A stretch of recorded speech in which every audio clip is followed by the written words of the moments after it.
ওয়ালাইকুম আসসালাম রহমতুল্লাহ বরকাত। জি, যদি এরকম অবস্থা হয় কোনো জায়গায় একা থাকেন, তবুও আজান দিবেন এবং একামত দিবেন। একা হলো, আর বিশেষ করে যদি আজানের আওয়াজ না শুনতে পান, এমন জায়গায় আছেন, তো আজান দিবেন। আল্লাহ রসুল সাল্লাল্লাহু আলাইহি ওয়াসাল্লাম এক সাহাবীকে বলেছিলেন, ইযা কুনতা ফি গানামিক, তুমি যদি তোমার ছাগল ভেড়ার কাছে থাকো আর আজান দো, فأذنت للصلاة فارفع صوتك,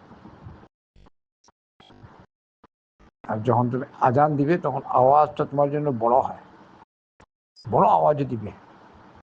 فإنه لا يسمع مدى صوت المؤذن جن ولا إنس ولا شيء إلا شهد له يوم القيامة।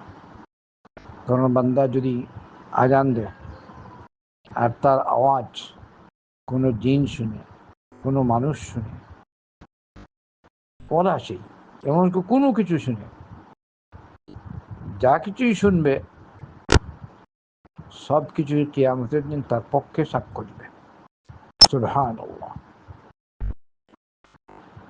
এজন্য একা যদি মানুষ থাকে কোনো জায়গায়, ওখানেও সাহস করে আজান দিবে আর সালাত আদায় করবে, একামত দিয়ে সালাত আদায় করবে। নিয়মতান্ত্রিক, এটাই তার করণীয় এবং তার জন্য সুন্নাহ।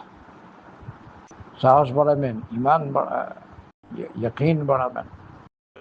হয়তো আপনার এই আজান আর নামাজ দেখে হয়তো কেউ হিদায়াতও পেয়ে যেতে পারে। যারা সালাত পড়ে না, ওদের মনে হয়তো আল্লাহর ভয় আসতে পারে। আপনার এখানে তো আর মাইক নেই, তো মানুষের তেমন কোনো নিজের আওয়াজে আজান দিবেন, মাইক ছাড়াই তো আজান দিবেন আর সালাত আদায় করবেন। আল্লাহ তৌফিক দান করুন। বারাকাল্লাহু ফীকুম।